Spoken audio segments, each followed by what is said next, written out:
हम लोग श्रीमद् भगवद गीता के तृतीय अध्याय के 22वें श्लोक से प्रारंभ करेंगे। पिछली वीडियोस में हमने 21वें श्लोक तक खत्म कर लिया था, जिसमें हम देख रहे थे कि भगवान बता रहे हैं कि महापुरुष जैसा जैसा आचरण करते हैं, सामान्य व्यक्ति उसी का अनुसरण करते हैं। वो अपने अनुसरणीय कार्यों से जो भी आदेश प्रस्तुत करते हैं, आदर्श प्रस्तुत करते हैं, सारा विश्व उसका अनुसरण करता है। जिसके पश्चात ओम श्री परमात्मने नमः। अथ तृतीयोऽध्यायः। श्रीभगवानुवाच न मे पार्थास्ति कर्तव्यं त्रिषु लोकेषु किंचन नानवाप्तम् अवाप्तव्यं वर्त एव च कर्मणि। हे प्रतापुत्र, तीनों लोकों में मेरे लिए कोई भी कर्म नियत नहीं है। न मुझे किसी वस्तु का अभाव है और न आवश्यकता ही है, तो भी मैं नित्य नियत कर्म करने में तत्पर रहता हूँ।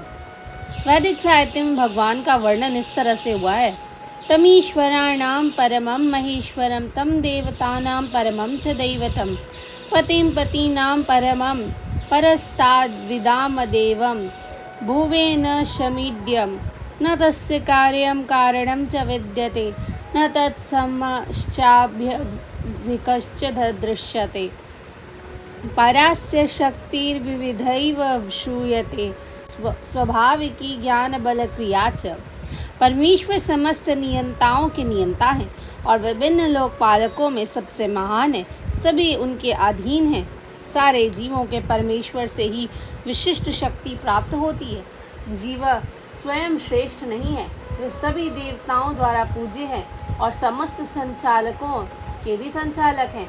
अतः वे समस्त भौतिक नेताओं तथा नियंताओं से बढ़कर हैं और सबों द्वारा आराध्य हैं। उनसे बढ़कर कोई नहीं है और वे ही समस्त कारणों के कारण हैं। उनका शारीरिक स्वरूप सामान्य जीव जैसा नहीं होता। उनके शरीर तथा आत्मा में कोई अंतर नहीं है। वे परम हैं। उनकी सारी इंद्रियां दिव्य हैं। उनकी कोई भी इंद्रिया अन्य किसी इंद्रिया का कार्य संपन्न कर सकती है। अतः न तो कोई उनसे बढ़कर है, न ही उनके तुल्य है। उनकी शक्तियां बहुरूपिणी हैं। फलतः उनके सारे कार्य प्राकृतिक अनुक्रम के अनुसार संपन्न हो जाते हैं। क्योंकि भगवान में प्रत्येक वस्तु ऐश्वर्य से परिपूर्ण है और पूर्ण सत्य से ओतप्रोत रहती है, इसलिए उनके लिए कोई कर्तव्य करने की आवश्यकता नहीं। जिसे अपना कर्म फल पाना है, उसके लिए कुछ न कुछ कर्म नियत रहता है। परंतु जो तीनों लोकों में कुछ भी प्राप्त करने की इच्छा ही नहीं रखता, उसके लिए निश्चय ही कोई कर्तव्य नहीं होता। फिर भी क्षत्रियों के नायक के रूप में भगवान कृष्ण कुरुक्षेत्र की युद्ध भूमि में कार्यरत हैं, क्योंकि क्षत्रियों का धर्म है कि दीन दुखियों को आश्रय प्रदान करे। यद्यपि वे शास्त्रों के विधि विधानों से सर्वथा ऊपर हैं, फिर भी वे ऐसा कुछ भी नहीं करते जो शास्त्रों के विरुद्ध हो। जिसके पश्चात यदि अहं न वर्तेयं जातु कर्मण्यतन्द्रतः मम वर्त्मानुवर्तन्ते मनुष्यः पार्थ सर्वशः।